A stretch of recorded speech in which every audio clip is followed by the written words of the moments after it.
Welcome to our second Digital Innovation in Women's Health Symposium. This is a series that the Sydney Digital Health and Informatics Networks runs in collaboration with the Royal Australian and New Zealand College of Obstetricians and Gynaecologists, looking at the convergence between women's health and digital health across the lifespan. And tonight, we are focusing on general sexual and reproductive health. I'm just going to briefly introduce myself. I'm the chair of this event. I'm Professor Corinne Caillot from the University of Sydney, and I'm part of the bioinformatics and digital health disciplines, as well as the digital health network at the University of Sydney. And I'm very interested in using digital health for adolescent health and women's health more recently. So I'm very excited to be among this panel and have the opportunity to listen to all our experts and have the opportunity to ask questions as well. Before we begin, I would like, before we begin as well, I would like to thank Marcel Batten and Margaret Molling. Marcel is from the Digital Health Network, while Margaret Molling is from RANZCOG. And thank you very much to both of you for organizing this session today. And before we getting started in the panel, I would like to start with an acknowledgement of country. I acknowledge the traditional owners of Australia and recognize their continuing connection to land, water, and culture. I am currently on the land of the Arakwal people from the Budjalung Nation and pay my respects to the elders past, present, and emerging. I further acknowledge the traditional owners of the country on which we are and pay respect to the elders past, present, and future. I also would like to pay my respects to emerging leaders. I'm just going to address now a bit of housekeeping before we get started with the first presentation. So please keep in mind that all attendees are muted upon entry to the webinar. Be advised that this webinar is being recorded and will be posted on the RANZCOG Climate e-learning site following the webinar. Should you encounter any technical issues, video or audio, please leave the meeting and try to reconnect. During the Q&A, please use the Q&A button to ask your questions. So tonight, we're just getting in the exciting bit of this session. We will be starting with presentations from our speakers. Each presentation is going to be followed by 1 or 2 questions, and then we'll come together at the end of the session when everyone has had a chance to present for a panel session where every participant is going to be able to ask questions.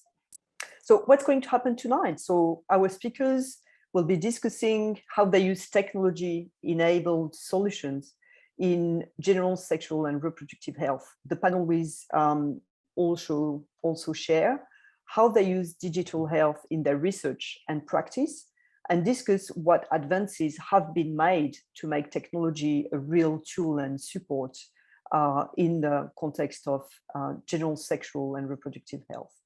Tonight, we will hear about how digital health is disrupting traditional healthcare and look at how far, what is it that is left to do for us to really change the way we're currently progressing. We will finish up with a panel and Q&A session with time for questions from the audience.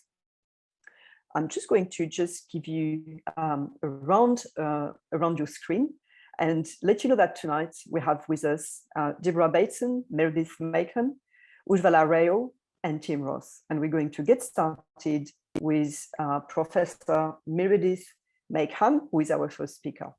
So Meredith is the Associate Dean for Community and Primary Healthcare with the Faculty of Medicine and Health at the University of Sydney. Her academic interests include patient safety in primary care and aged care. She's a general practitioner in Sydney with a strong interest in digital health systems that promote better connected care and empowering people and communities with access to their own health information. Meredith was previously the Chief Medical Advisor for the Australian Digital Health Agency and has supported the delivery of the National Digital Health Strategy and My Health Record System.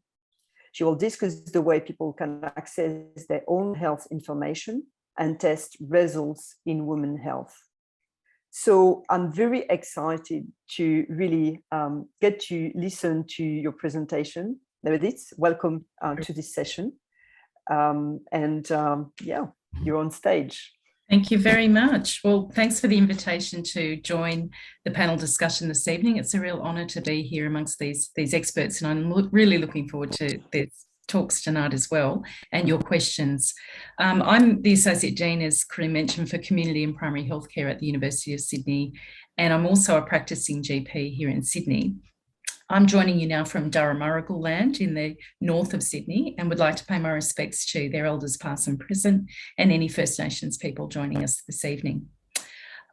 So as Corinne mentioned, I was previously the Chief Medical Advisor for the Australian Digital Health Agency, and had the privilege in that role of delivering the My Health Record to all Australians who wanted one, as well as other aspects of the National Digital Health Strategy. But I've also been a member of Family Planning New South Wales Medical Advisory Committee with Deborah, who's here this evening as well, for several years. And I'm a fellow of the Australian Institute of Digital Health. So I have a crossover of interests in this field, and a strong interest in digital health tools and services that can empower people with access to their own health information.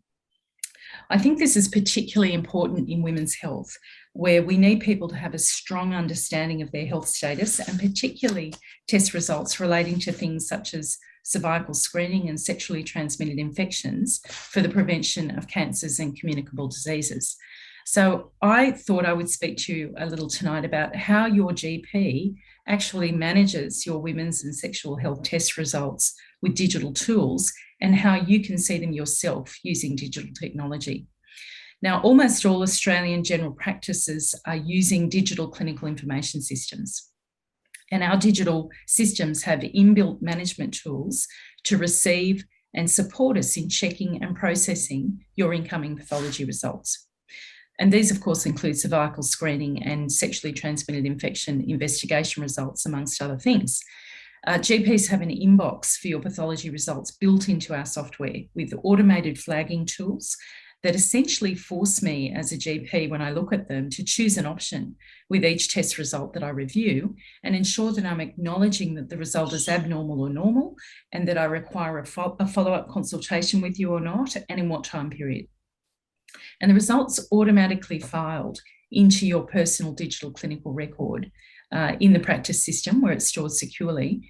And then the management team also have a flow of this information to recall people who need to return to discuss their abnormal results and help organise that.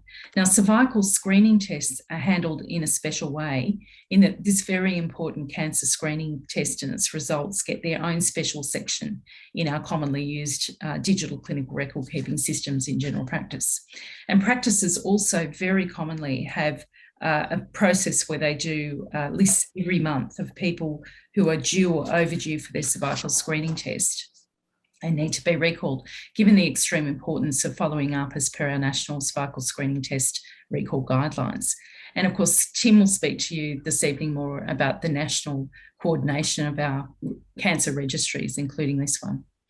But what about you being able to see your own test results that your GP orders? Well, if you're one of the roughly 90% of Australians who have a My Health record, there is a section in there that stores your pathology results. And any GP you visit can open up your My Health record from their practice software, if they're securely connected to the system, and view these with a button in there that says Pathology View. You can see them, of course, at home using your My Health record consumer portal. But for example, if your test was done by a hospital or another GP who's connected, so your results are flowing through, a different GP you might go and see should be able to view those results as you can in your My Health record. And if your GP is set up correctly when they request your pathology, your results should flow through to My Health record, and you'll be able to see that result 7 days after the requester has received them. Now, this delay, you having to wait the 7 days, was a compromise. Doctors were concerned at the time this was initiated that their patients shouldn't be able to see uncurated results without them having a chance to explain them to you first. But whether or not you agree that that delay is reasonable, I don't think anyone can argue against the fact that if you have something abnormal going on in your test results and nobody has let you know within a week, ideally you should be able to see those for yourself and get some advice. Now, I should also mention that all of your public hospital test results flow up to My Health Record too, along with other things like discharge summaries, medicines and immunisation information that you're probably aware of, getting your COVID certificates at the moment for your vaccines. But in general practice, getting your test results to flow up there essentially requires your GP, your doctor's practice, to be using a connected private pathology provider. So for me to refer to someone who's actually connected to the system. And also in my own practice to have basically flicked the switch, if you like, in my software system, which lets my pathology request forms in my system become a magic thing called an e-request pathology request form. And that e-request form has a barcode on it which captures your IHI, your individual health identifier, and other magic codes that make all the My Health Record information flow between systems. You can tell I'm not an IT professional by background. I think it's all magic. But anyway, the lab scans that barcode when it receives your pathology sample, or if you go there for your test and they scan the barcode on the request form that you bring along with you. And that means that the digital result in your pathologist system will contain your IHI and your GP's information, and it will all flow up to your My Health Record for you. So then you'll be able to see that result in your My Health Record a week later. Now, there's an important point to note here about tests that you don't want to flow to your record for whatever reason.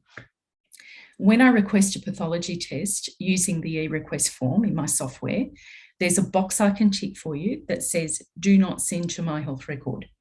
If that has a tick in it, the information won't flow up. So you and your GP together can pick and choose what does flow up for you. Or of course, you can always delete it yourself if it's there and you didn't want it and you change your mind later. You can go into your My Health Record and delete anything you want yourself. And remember, nobody but your GP and the healthcare providers directly looking after you with a securely connected system and all of your details in their system can get into the My Health Record to see this stuff, apart from you. Now, it's all very important, of course, for women's and sexual health for a number of reasons. And firstly, it's really empowering for people to be able to see their own information so they can understand and actively manage their own health conditions. Secondly, it's allowing people to see multiple healthcare providers who might be looking after you in a complex healthcare situation and knowing that all of them can have immediate access to that same essential test result information sitting in your My Health Record. Remember, most people see 3 GPs on average in Australia, not 1. And of course, thirdly, it's just helpful and convenient for people to have their own records and years later to be able to look back with a digital health memory, if you like, and know what that abnormal result was and where it was and when it happened. So I'm going to leave it there on that note and hope that you do go and explore your own test result information in your My Health Record if you'd like to. And if you see nothing there, ask your GP to start using an e-request form that's built into their software next time you have a pathology test ordered, so you can have information, access to your own test result information too. Okay, thank you, Corinne. Thank you very much, Bevis. That was a brilliant, I think, description on how the digital health record could be used in following human health and sexual health. So maybe have just one question. I mean, I think I really like the fact that it's really, empowering women to have a better sense of their data, a sense of, following up. Did you feel that there's still some steps to achieve that empowerment of women in terms of looking at their health data? I think the main barriers that we're still facing is that the software GPs are using needs them to actively go in there and make a change for the request form to become an e-request form. The pathology companies out there in private pathology land, where all GPs refer to, are roughly sitting around 50% of them that are now securely connected and enabling this flow to go to My Health Record. So depending on whether you hit a GP who's turned on their e-request form and is sending to a pathology provider who's connected to My Health Record, that's going to stop you being able to see your test result information. But I mean, as the patient and the consumer and the customer, let's face it, you should be thinking about this. If you want access to that information and it's rightfully yours, you should think about going to a GP who's happy to do that for you and happy to use a pathology provider that's also happy to do that for you. This is brilliant. This is brilliant, Meredith, and really happy to hear that. I think that there's a bit of thinking about what you want to do and connecting to the right GP to have access to those data. Thank you very much. That was a wonderful presentation. I'm sure there will be more questions to come up during the panel session. Thank you again, Meredith. Now I would like to introduce to you our second speaker, Dr. Tim Ross. Dr. Tim Ross is Medical Operations Director for the National Cancer Screening Register, Tele Health, and he will discuss the way cervical screening data is handled for people now in the registries, along with any other interesting aspects of digital population health and women health. So Tim's purpose is for population to live their best lives through innovative solutions for our health system. Tim has 20 years of experience as GP, including education and representative work. Tim now works in population settings. So Tim, welcome to this session, and we are really looking forward to your presentation. And I think we're going to have a very nice follow-up with the presentation from Meredith. Up to you, Tim. Thank you very much, Corinne. I'll do my very best to share my screen. And this is where I've just frozen completely, haven't I?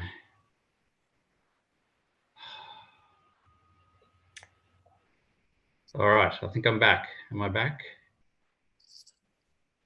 Yeah, I think you are.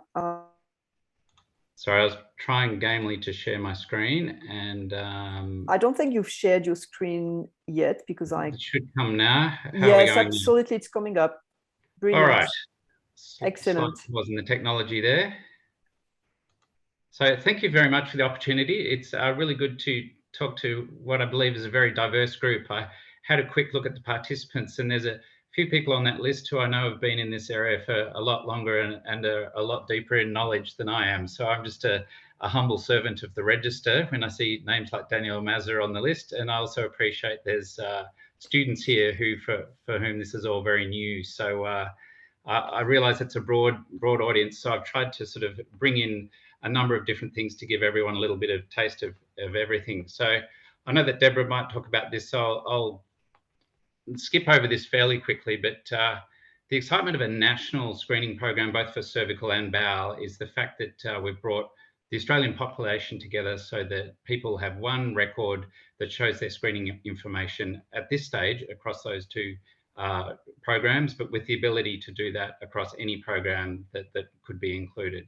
So it was in June this year that the register completed its build. So as is well known by those who've been around for a while, it was a very difficult birth, I guess, to use some good women's health terms.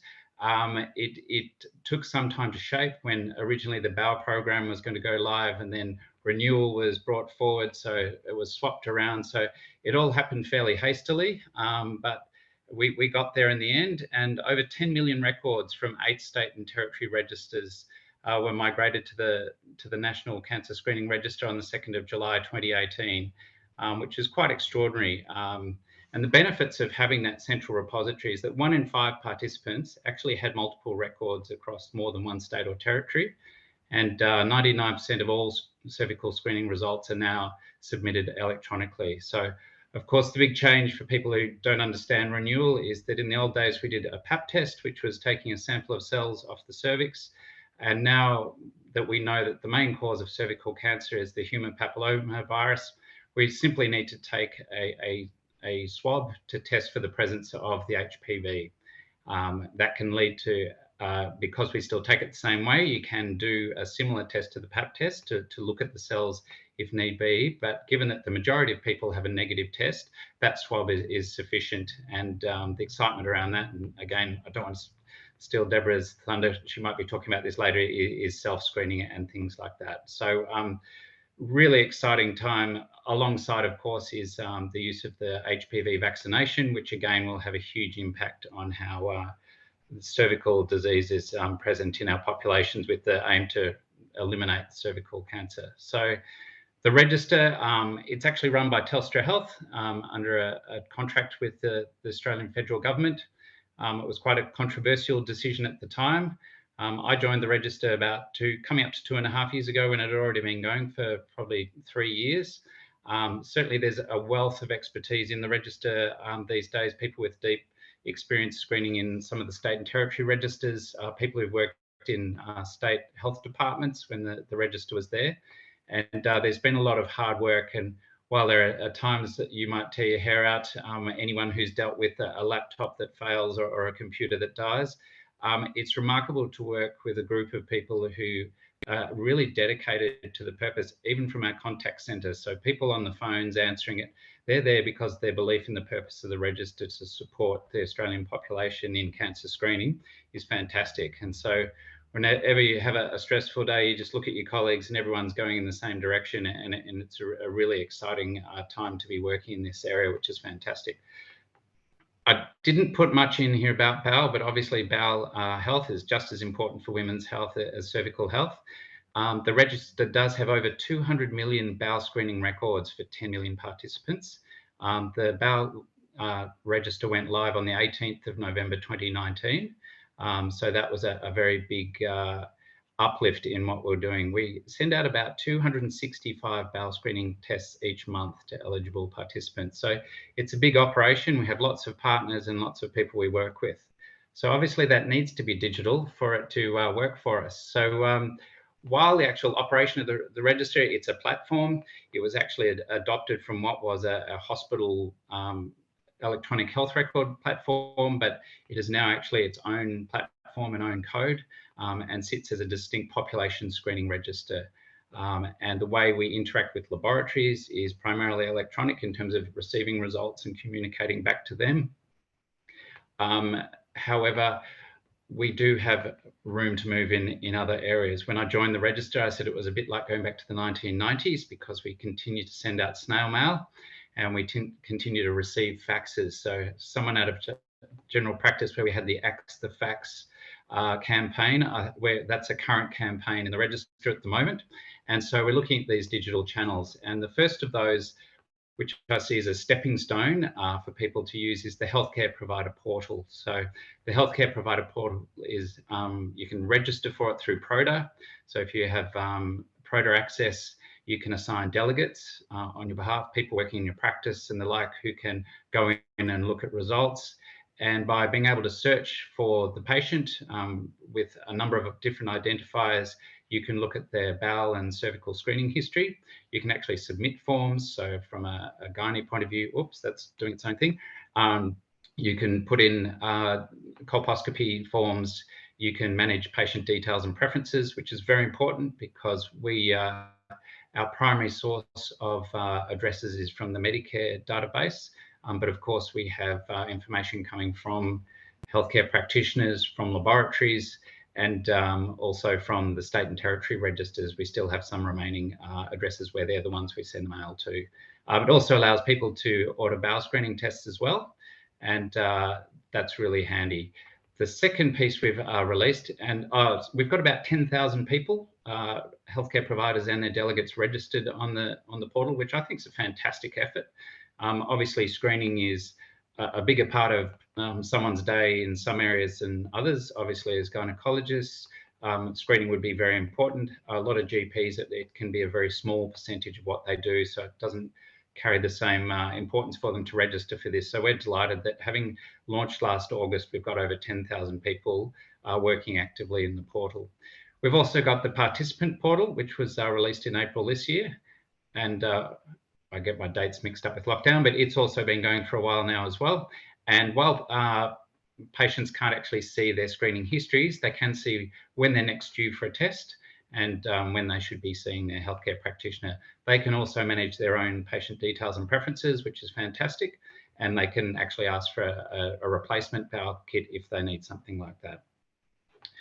So there's further future opportunities. There's always ways to improve.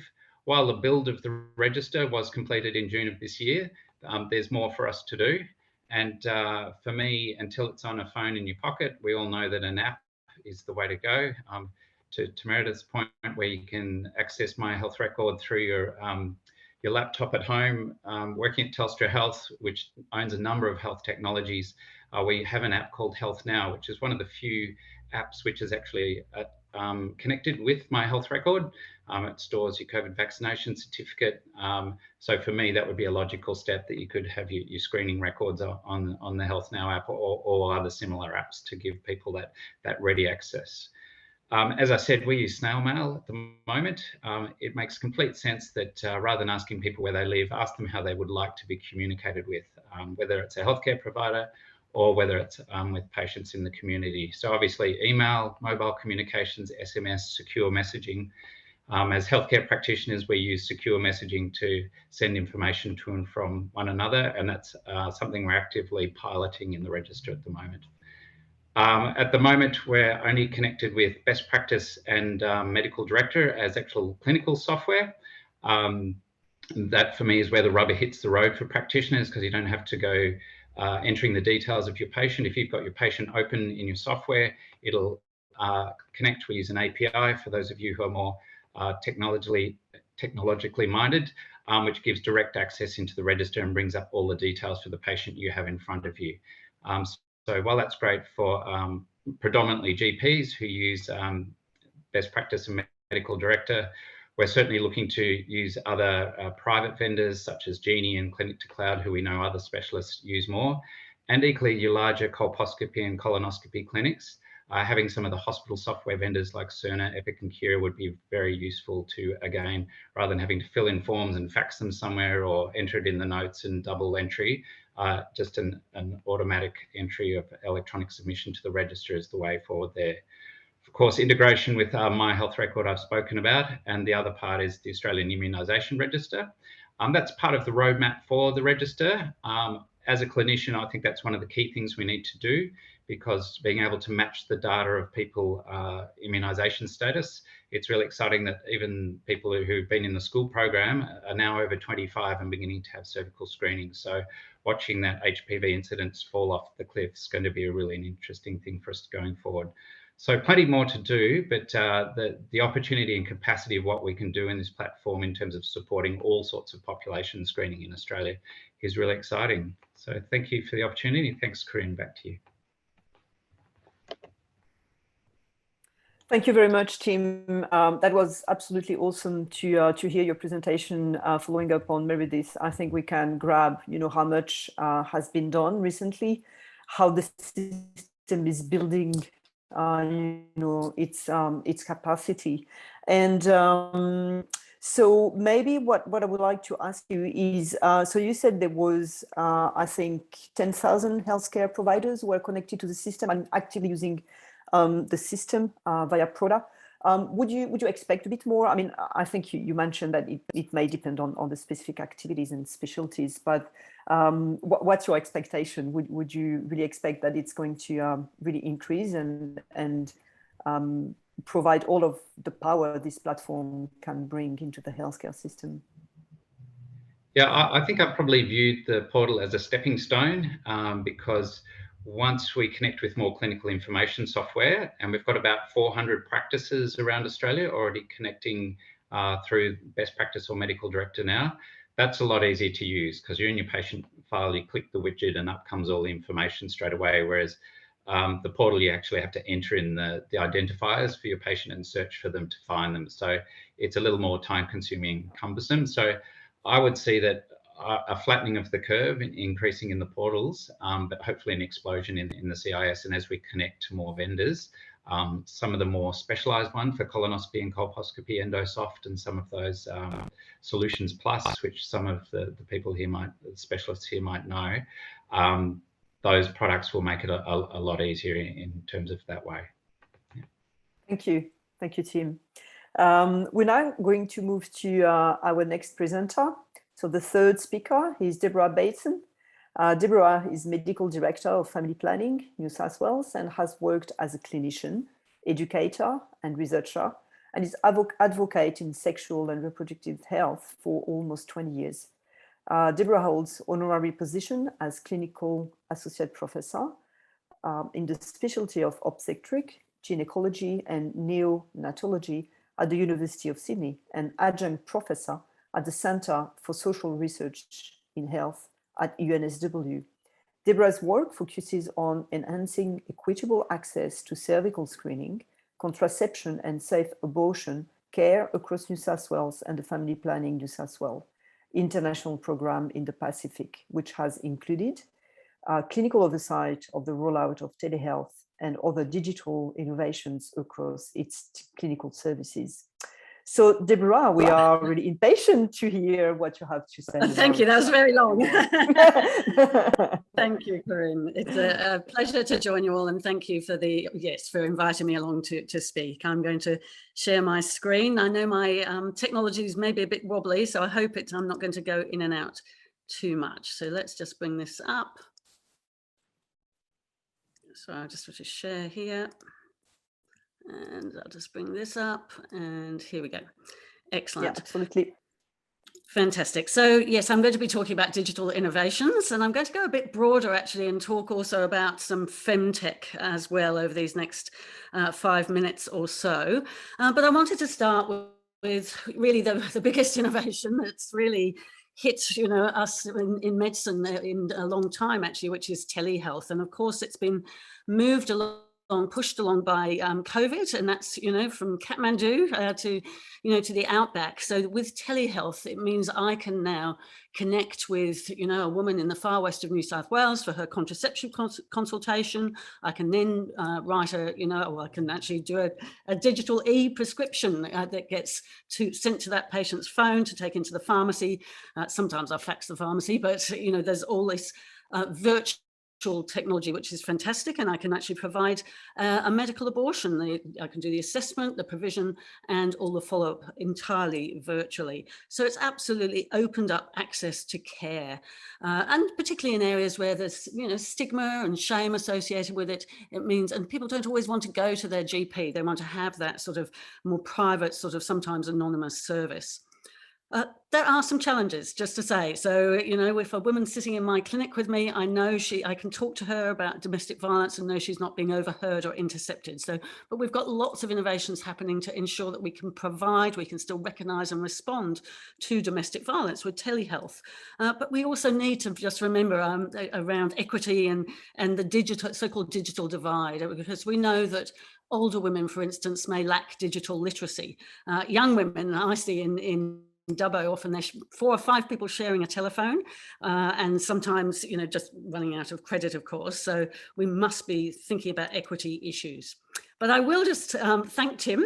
I wasn't going to spend too much time, but I have to say that as a clinician and overseer of services, the provider portal for us, it's really the cervical screening register that we can now access that automatically through our medical software. We use best practice, is extraordinary. So now just at the touch of a button, I can get the woman's entire cervical screening history up in front of me. It means I'm not going to order a test inappropriately. I know exactly where things are. I can ensure that we capture, for instance, her Aboriginal Torres Strait Islander status. It's an extraordinary thing, but as Tim has said, we need to use this really.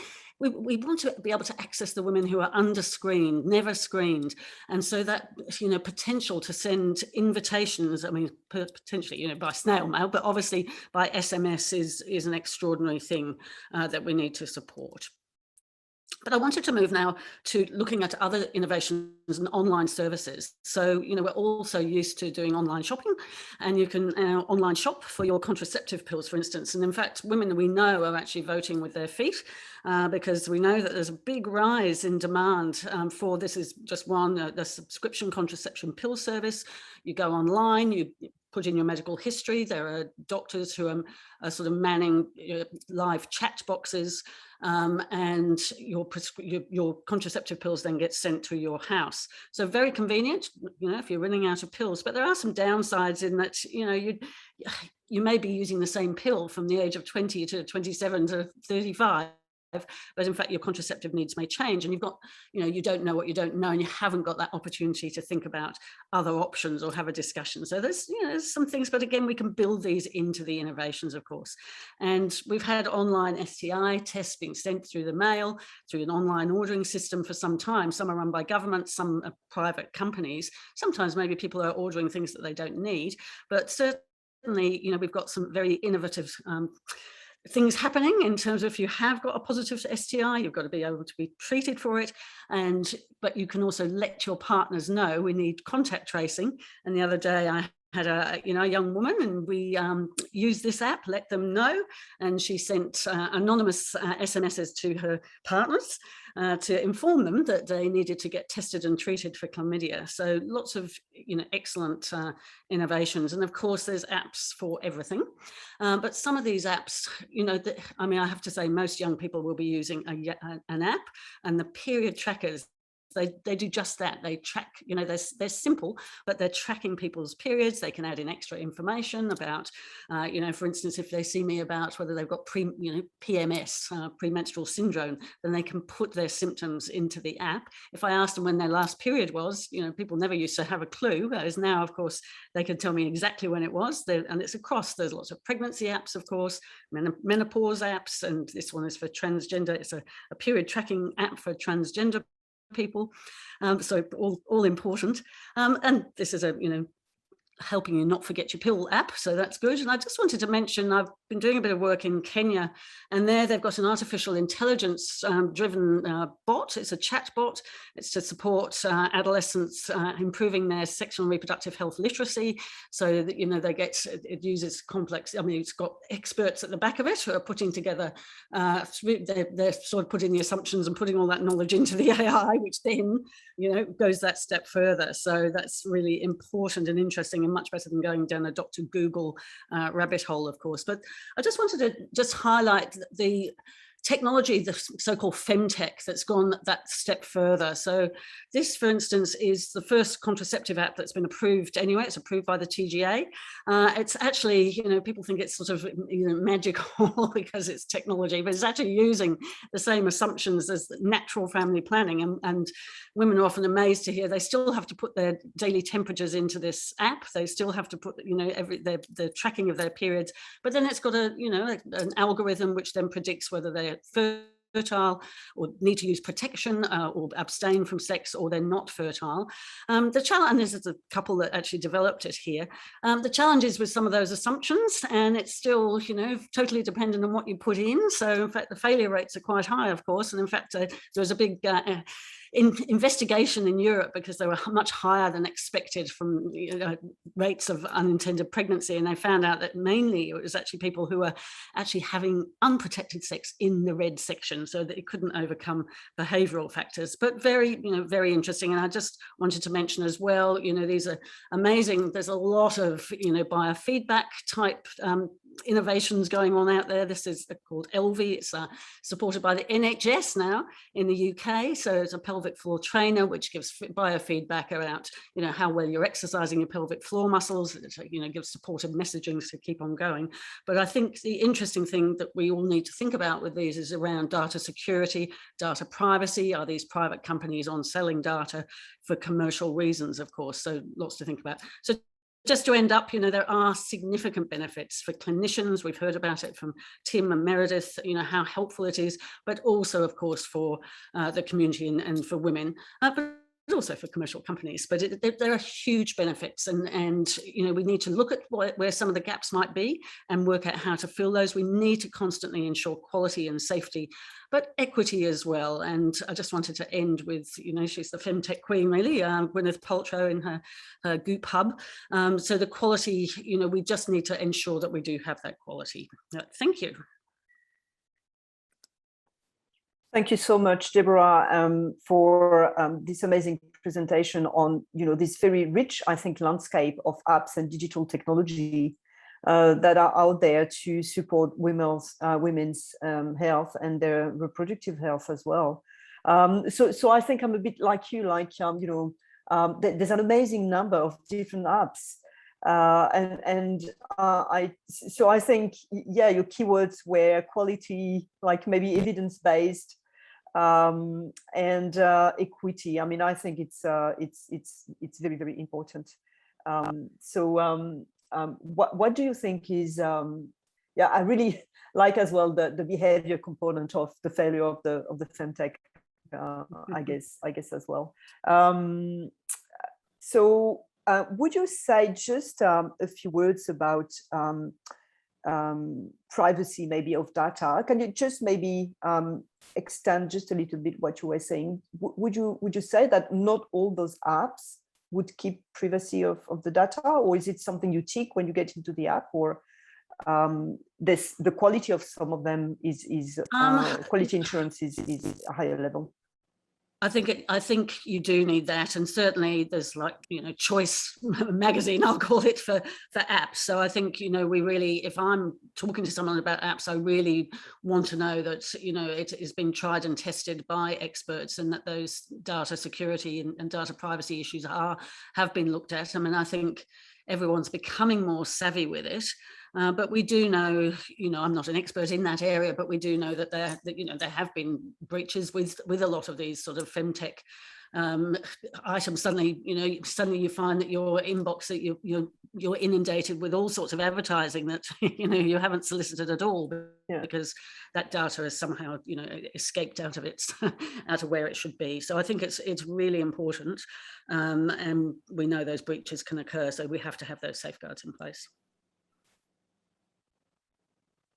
Yeah, thank you very much, Deborah. And I'm now going to invite the next speaker, Dr. Ujvala Rao. So Ujvala, you are consulted on development. You were consulted on the development of an online information platform called Askia, and you're going to talk about this involvement you have had with this platform. You've worked in multiple hospitals and general practices across New South Wales, and you have completed training as a specialist in obstetrics and gynecologist. So we are very impatient, Ujvala, to understand how you've been involved in the design of this platform. Up to you. Thank you very much, Corinne, and thank you to my amazing co-speakers. I certainly am nowhere near as distinguished as all of you, and I've thoroughly enjoyed your talks, and can't wait to hear more in the panel discussion.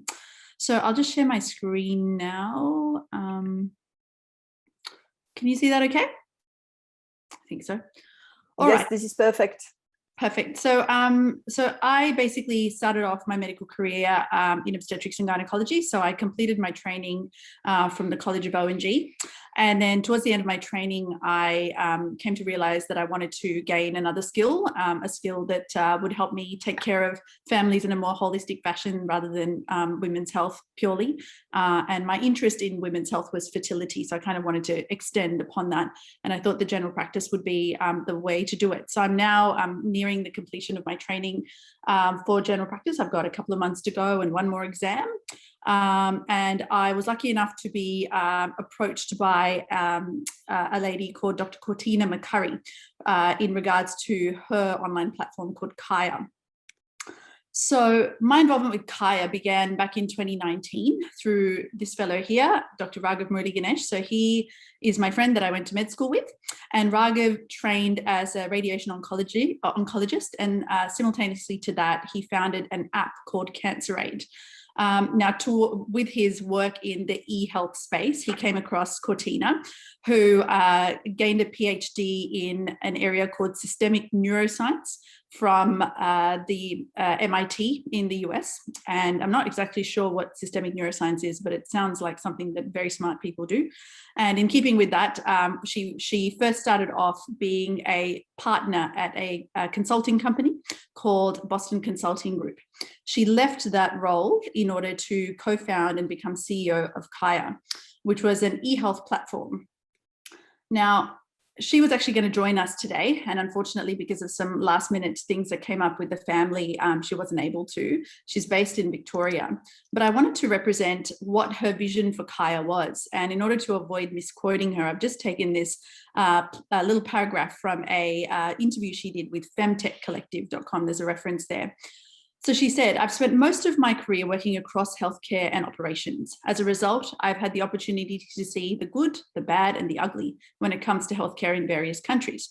Kaya was born from my own lived experiences. I was a busy management consultant traveling the world. It was tough to find the time to get in for a medical appointment.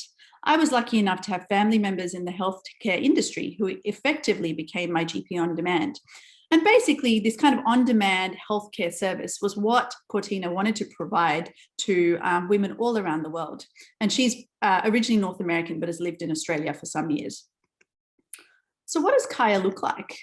So this is what the website looks like now. So it's basically a platform whereby people were able to click into different kind of domains of women's health.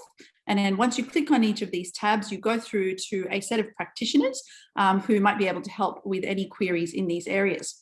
So what practitioners were available on the platform? I'm having a bit of a conniption with there we go. So she had a range of different practitioners that she thought might help with women's health: holistic counsellor, GP, doulas, midwives, psychologists, sleep coaches for any sleep disturbances with children, child and family healthcare nurse, a bunch of others. And as she's a North American, she listed me down there as the OBGYN. Now, I was asked to consult kind of at its inception with what might be helpful for a practitioner on a platform like this. What are the considerations? What might be the kind of remuneration and pricing? And I was also asked to be involved in the beta testing phase of the platform, which happened towards the end of 2019. And as part of that, I did maybe a handful of consults, like 5 or 6 consultations. They were all held on a platform called Coviu, which I subsequently came to use quite often when Tele Health really took off during the COVID pandemic. And it all went pretty smoothly. And I provided feedback kind of about, what I thought could be done better. The important kind of considerations that really came into my mind at that time were the data security and data privacy kind of issues. The fact that in order to provide some level of continuity of care, it would have been important to have a place where we could all write our notes, such that, if something happened to us, we got hit by a bus, it's really important, but for someone else in the platform to be able to pick up where we leave off. Also, indemnity-wise, I had to obviously check with my indemnity insurer that I'd be covered to do telehealth. This was all pre-COVID, of course, so I needed to make sure that, by not doing an examination or not making myself available to examine a patient, that I wasn't going to be compromising medical care, all these interesting issues that came up. And as a result of that, I found it enormously valuable and experience. Now, the experience is on pause at the moment. So where is Kaya now? Well, in 2019, August was when the app had its beta testing phase and was direct to consumer at that time. Consumers could click, book an appointment, and then, consult with me or whoever they wanted to see. Then in July 2020, Kaya released some information to all of us, kind of consultants, that they were planning to launch a mobile app mainly for corporate customers. So they were going to sell the app to big employers to make available to their employees. Then this was obviously just as the COVID pandemic was really taking off, and telehealth really became the bread and butter of, certainly in general practice. There would have been a time around that time where about 70 to 80% of my consultations were telehealth, at least in the area that I was working in.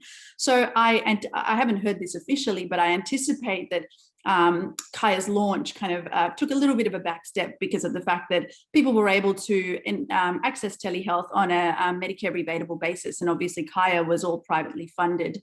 The consumer had to pay. So then in March 2021, we received official notice that there is a decision to pause the release of the mobile app. And so we're kind of in that holding pattern phase. The really nice thing about this kind of e-health kind of space is the fact that it has a pretty light footprint. So none of us who are involved with this platform did this as our day job. We all had other jobs, and we were, at least when I was involved at the end of 2019, I was on maternity leave. And so it was really nice to just make myself available for a couple of hours after the kids went to sleep, and just do, you know, a little bit of work. And I think that's the really nice thing about these platforms, because once it does get up and going, people like me can say, oh, well, you know, I still have my full-time day job, but I can still make myself available on this platform. So it's really very exciting. And it'll be interesting to see what happens with Kaya in the future. And I'll stop my screen share. Thank you very much, Ujala. That was, thank you very much. That was of your involvement this app. And yeah, I think it's pretty cool, you know, the co-design and co-engagement with stakeholders, healthcare professionals, or patients or users. So did you enjoy that interaction with the people designing the app? Absolutely. It was so interesting to, you know, hear these people who have come from non-medical kind of backgrounds, like Cortina and her partner, Rob, who, when I say partner, I mean professional partner, not kind of life partner, who kind of came up with Kaya. And they were both from the finance world, really, and the management world. And it was just really interesting to see how they found a way of really syncing all of the innovations that they were using all the time with healthcare. And certainly in 2019, when this took off, telehealth for me felt like the next frontier. Like now telehealth feels like, yeah, we're doing it all the time. But back then it really was the next frontier. So it was really valuable for me to have that experience. And it kind of prepared me, I guess, for what was to come, which was the COVID pandemic. Yeah, thank you very much, Ujala. So we have now getting to the end of all of the presentation from our speakers, and I may invite them maybe to turn on their video for the next session of this event with our panel. I would like to invite attendees to post their question into the Q&A, and it's going to be my pleasure to ask those questions to our panelists. So maybe I'll just get started, because I mean, really, you know, my first kind of thinking after all of those presentations is how rich the landscape is around digital health for women. So it goes from, you know, the national government screening platform or My Health platforms, that are, I think, critical in terms of recording health for women, and as well getting into apps which are maybe a bit more agile, or younger people may think it's a bit more agile. So maybe Meredith and maybe after Tim, how do you see the interaction between those two worlds? Yeah, it's really challenging, Corinne, to work out a way to safely integrate the private apps market world with national digital infrastructure. We have such high standards of security set up around our national databases and registries, and this will be the same for Tim's registry as well. And the private apps market in health and everywhere, basically, it's a buyer beware situation in Australia, because we actually have no regulated way of assessing health apps and deciding which ones are safe to recommend to people or to join to our national digital infrastructure. The UK has actually taken an approach where they're the equivalent of their sort of digital health agency over there, NHSX it's called, had a program set up where they actually reviewed health apps and recommended them. And there's a library of apps that the NHS feels are safe, but they've got a different funding model to us, and their NHS services have to buy them. So they're sort of required to make sure they're safe, but the process takes so long and it's so expensive, and they can only do a certain number. So it's not like the thousands of apps that are available we can really think of how to do regulation in a publicly funded way. It's really quite difficult, but great to have some of those options there. But I would say to anyone listening, be really careful that you read the fine print about what's happening to your data. Yeah, absolutely, Mary-Liz, and reinforce the message that My Health and the government screening platform are secure, Very secure, and really dedicated to the patient and the health professional. Yeah, absolutely. I Tim, think did you want to add something? Yeah, I think one advantage is that public-private partnership. The horror of Telstra being awarded the register so many years ago resulted in the creation of an act specifically for the register. So we have the NCSR Act, which has stronger provisions in that than the Privacy Act. So defence is probably about the one more secure place in the country than the NCSR. So I think as we said, there's the Health Now app, which Telstra Health, because Telstra Health obviously has a lot of fantastic learnings from the security of the register.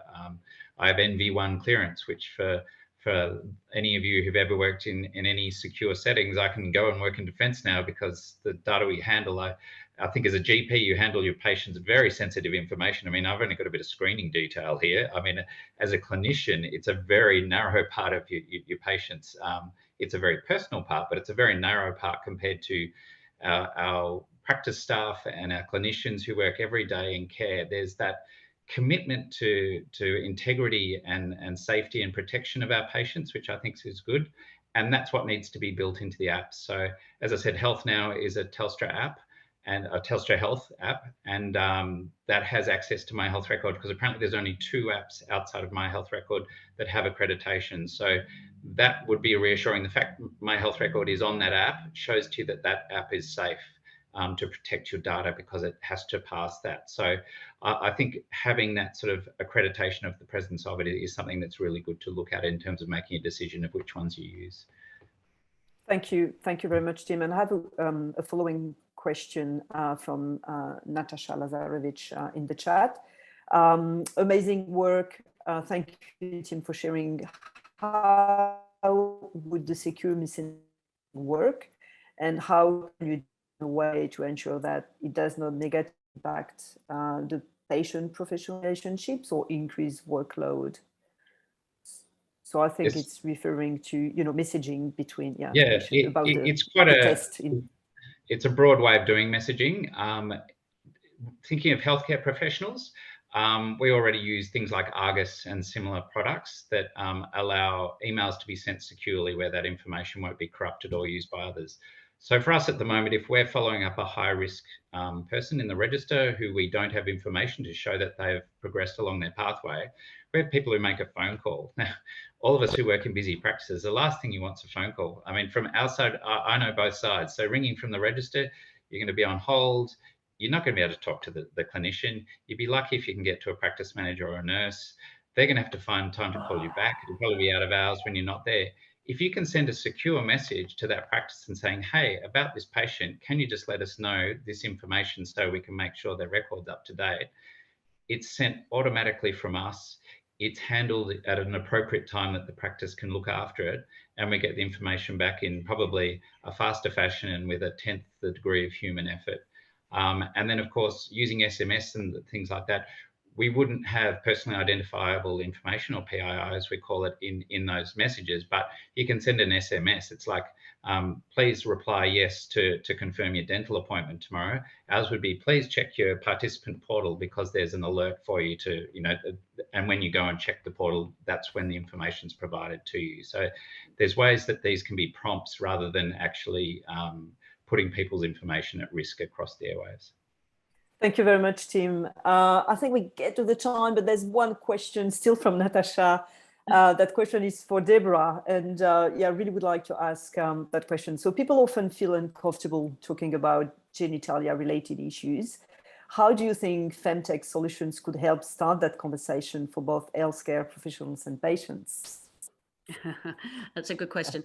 Look, I think just the very rise of femtech means that those conversations are being had. So that's a good thing. It's all about destigmatizing and getting used to talking that talk. But I do think that femtech, I mean, I see women do come in with some of their data sometimes, and being able to sort of talk about your data probably makes it, opens the way to actually, talk about those more personal, intimate details. But what I would hope that femtech would do would actually be to go beyond that, which is to really open up those conversations, so we can actually, people do get used to using the term vulva or vagina, and they do, you know, they feel more comfortable discussing those. So I know with that pelvic floor trainer app that's available, and that has been gone through that endorsement process in the UK.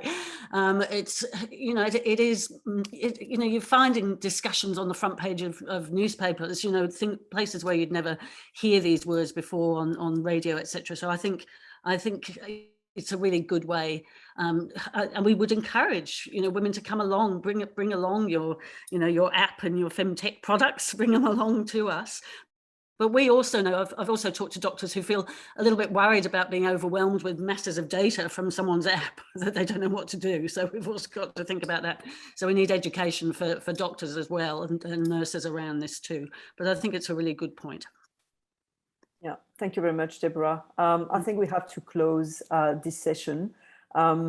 It was absolutely amazing to hear you present your expertise and the projects you've been working on, that you have practiced with. I think it's really describing the richness, the opportunities, what's going on at the moment. And I think I can see how the two worlds, the app world and, you know, more secure governmental platforms can work together as well. Maybe the woman will be the future of digital health for women. So with those words, I would like to close the session, and thank you very much again for your time. That was amazingly interesting.